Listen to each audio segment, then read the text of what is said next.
10కి పైగా ఎంపీ సీట్లు గెలుస్తాం, 90 రోజుల యాక్షన్ ప్లాన్ రెడీ చేసినాం.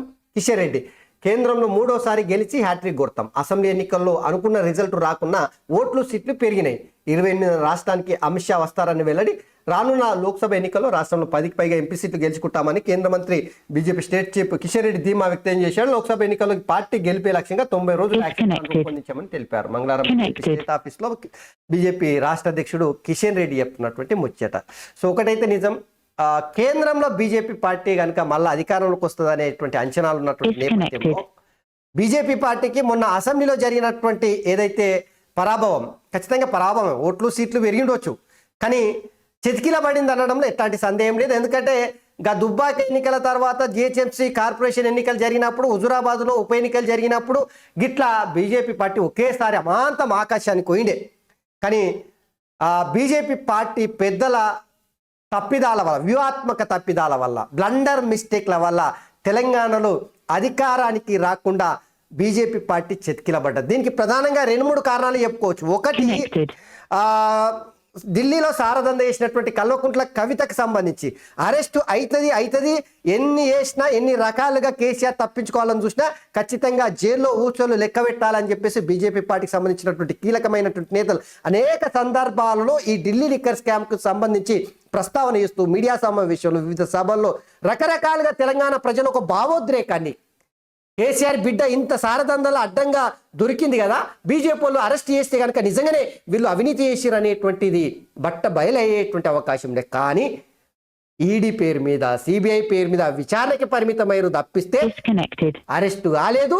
మరి ఆ 2 పార్టీలు బీఆర్ఎస్ బీజేపీ ఒకటే అనేది తెలంగాణ ప్రజలు నమ్మే విధంగా బీజేపీ వాళ్ళే అవకాశం ఇచ్చారు. ఇక రెండవ తప్పిదం, ఎప్పుడైతే తెలంగాణలో బీజేపీ పార్టీ హుజూరాబాద్ ఉప ఎన్నికలకు వెళ్ళిందో, so Etela Rajender BRS party నుంచి బయటకు పంపించిన తర్వాత ఆయన ఉప ఎన్నికలకు వెళ్ళిన తర్వాత అక్కడ జరిగినటువంటి ఎన్నికల్లో ఒక్కసారిగా కేసీఆర్ వేల కోట్ల రూపాయలు ఖర్చు పెట్టిన, వేల కోట్ల రూపాయలను అక్కడి ప్రజల మీద గుమ్మరిచ్చిన, అభివృద్ధి పేరు మీద, దళిత బంధు పేరు మీద రకరకాలుగా నయవంచన గురి చేసి ఈటెల రాజేందర్ని ఓడించడానికి చేసినటువంటి కుయుక్తులు ఏవి కూడా సాగలే. పైగా కేసీఆర్ చేసినటువంటి తప్పిదం వల్ల బీజేపీ పార్టీ ఆ ఎన్నికల్లో ఈటెల రాజేందర్ అనేటువంటి వ్యక్తి ఒక సునామీ సృష్టించి 25,000 మెజార్టీతో గెలిచాడు. దాంతోన ఆయనకు పెద్ద ఎత్తున తెలంగాణ సమాజం సానుభూతి చూపెట్టింది. ఆ సమయంలో కనుక బీజేపీ ఈ రెండు అంశాలు చూడురి. ఒకటి, బీజేపీ పార్టీ కల్వకుంట్ల కవితను అరెస్ట్ చేసి ఉంటే బీజేపీ పార్టీ హైప్ అయ్యేది. అదే సమయంలో బీజేపీ పార్టీ రాష్ట్ర అధ్యక్షుడు ఉన్నటువంటి బండి సంజయ్ని తీసిన ఎంబడే ఈటెల రాజేందర్కు పగ్గాలు అప్పచెప్పి ఆయననే ముఖ్యమంత్రి అభ్యర్థి అని చెప్పేసి ప్రొజెక్ట్ చేసి ఉంటేనంటే ఈరోజు బీజేపీ పార్టీ అధికారంలోకి వచ్చేది. ఈ 2 కూడా బ్లండర్ మిస్టేక్స్, బీజేపీ పార్టీ చేసినటువంటి బ్లండర్ మిస్టేక్స్. సో ఇప్పుడు ఈటెల రాజేందర్ మళ్ళొక్కసారి ఆయన తెలంగాణలో ముఖ్యంగా బీసీ సామాజిక వర్గానికి, బలమైనటువంటి సామాజిక వర్గం నుంచి వచ్చినటువంటి నేత, బీసీ సామాజిక వర్గాలు, అన్ని వర్గాలు, అదే సమయంలో దళిత గిరిజన వర్గాలు కూడా, అగ్రవర్ణాలలో ఉన్నటువంటి వాళ్ళు కూడా ఆయన నాయకత్వాన్ని ఆమోదిస్తారు. అందుకని ఇప్పుడు ఎట్లయితే మీకు తెలుసు కదా, రేవంత్ రెడ్డి కొడంగల్లో ఓడిపోతే మల్కాజ్గిరి నుంచి వెళ్ళి ఎంపీగా పోటీ చేసి గెలిచి మళ్ళొక్కసారి ఆయన రాజకీయ ప్రస్థానాన్ని కొనసాగించిండు.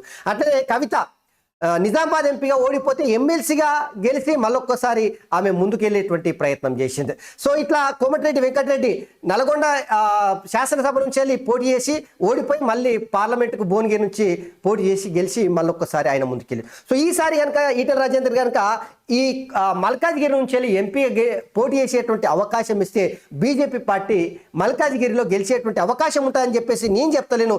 తెలంగాణ సమాజం అయ్యో పాపం, అంత పెద్ద నాయకుడు కదా, ఎవరి మీద ప్రేలాపనలు పేలనటువంటి, అబద్ధాలు చెప్పనటువంటి, బూతులు తిట్టనటువంటి వ్యక్తి కదా, మరి ఆ వ్యక్తి ఓడిపోతే ఖచ్చితంగా గెలిపించి ఓ ప్రజాప్రతినిధిగా చేసి పార్లమెంట్కు పంపిస్తేనంటే తెలంగాణ ప్రజలకు న్యాయం జరుగుతుంది అనేటువంటి భావనలో ఉన్నారు. సో అందుకనే ఈటెల రాజేందర్కి గనుక ఏది మన మల్కాజ్గిరి ఎంపీ స్థానం నుంచి వెళ్ళి పోటీ చేసే అవకాశం ఇస్తే ఖచ్చితంగా గెలిచే అవకాశం ఉంటుంది. సో కిషన్ రెడ్డి చెప్తున్నట్టు 10 గెలుస్తుందా, 20 గెలుస్తుందా, 30 గెలుస్తా అనేది పక్కన పెడితే తెలంగాణలో బీజేపీ పార్టీ బీఆర్ఎస్ పార్టీని అయితే ఖచ్చితంగా డామినేట్ చేసి తెలంగాణలో Congress party, BJP party MP స్థానాల్లో ఎక్కువ గెలిచే అవకాశం ఉంటుంది.